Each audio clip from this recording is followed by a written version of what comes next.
wasn't sure there was going to be a sparring match agreement that we'll spar for a while. I wasn't sure. I was honest about it. That's why he said it's going to go rounds.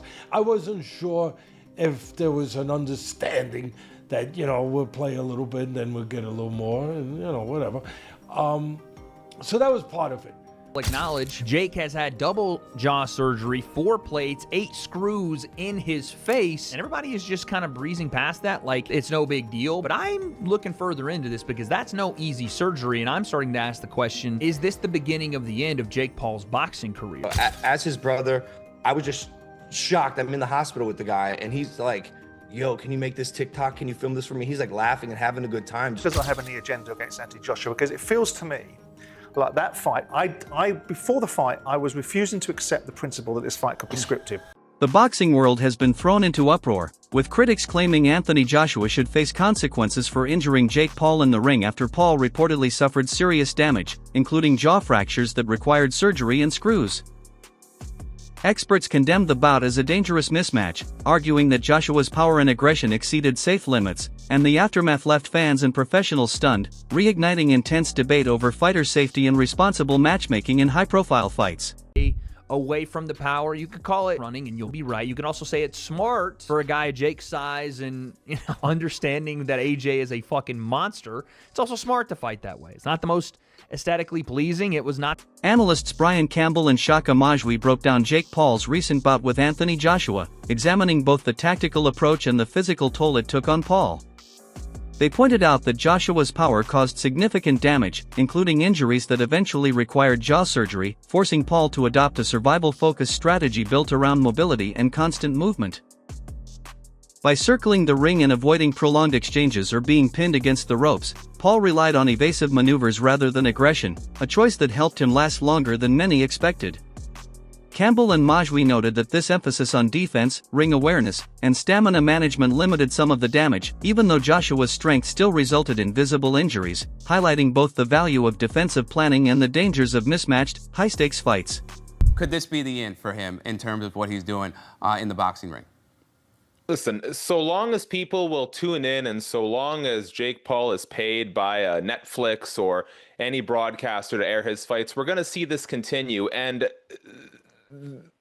Jake Paul knows his business model, right? Now, this deviated, this AJ fight, which came together kind of last minute after the Tank Davis fight fell apart. But we know Jake Paul's MO here. It's find the most popular guy with the most physical disadvantages for me to fight. And Jake Paul has the benefit that he's turned himself into a villain, or in the pro wrestling circles, a heel. People tune in to watch. We did not tune into this fight to see competitive boxing. Most of us tuned in because we thought, here's Anthony Joshua. Here's a 2-time unified heavyweight champion, a guy who physically just overwhelms Jake Paul. And we're finally going to get what Tyron Woodley and Anderson Silva and Nate Diaz were not physically fit, whether it be through their size, experience, or age, to do, and that is knock out Jake Paul. And so, because I don't really feel like we got that satisfying comeuppance that a lot of people have been waiting for, it kind of gives Jake Paul a little bit of mystique, I'd almost say, to still try and string this along. Now, I don't know in terms, he says he wants to be cruiserweight champion. I'm not quite sure what the competitive road there is, because let's make no mistake, the reason this fight lasted as long as it did is because Jake Paul focused exclusively on being elusive. He did his best, and kudos to him, right? He did a great job of not getting cornered. He was always on the gas until the gas sort of fell out from underneath him. And so I don't quite know, short of leveraging his popularity, how he's going to get to that title shot if he's not actually going to fight, like really fight an elite boxer. But if he's looking to make money, there's the KSI fight out there. There's the Tommy Fury rematch. There is ways for Jake Paul to... Former UFC champion Michael Bisping reacted strongly to Jake Paul's decisive loss to Anthony Joshua, calling it a clear demonstration of elite-level boxing. He stressed how overmatched Paul was, pointing to Joshua's precision, power, and well-timed combinations that left Paul with little space to escape and exposed flaws in his defense and overall strategy. Bisping explained that the broken jaw and sustained punishment stemmed from Paul facing a much larger, stronger, and more experienced opponent than he had ever encountered before. He added that Paul's confidence and promotional buildup could not compensate for the technical skill and physical dominance of a top-tier heavyweight. Although Paul managed to endure the rounds, Joshua's control and damage highlighted the wide gap between elite professional fighters and celebrity crossover boxers, making the bout a harsh lesson in preparation, respect, and true boxing ability. In my humble opinion, because I'm a big Anthony Joshua fan. Of course, I've been a supporter for the longest time. A rather lackluster, unmotivated Anthony Joshua that didn't look like he was being particularly nasty, right?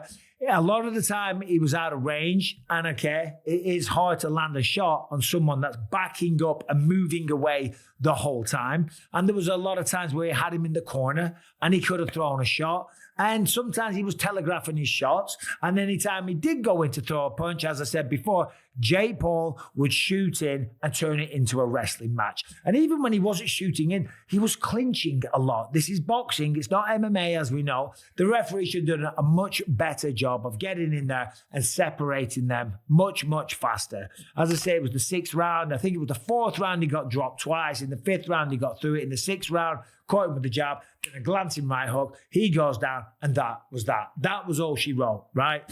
I did a live. There was about 9,000 people watching at one point. Nobody was particularly enjoying the matchup. Listen, okay?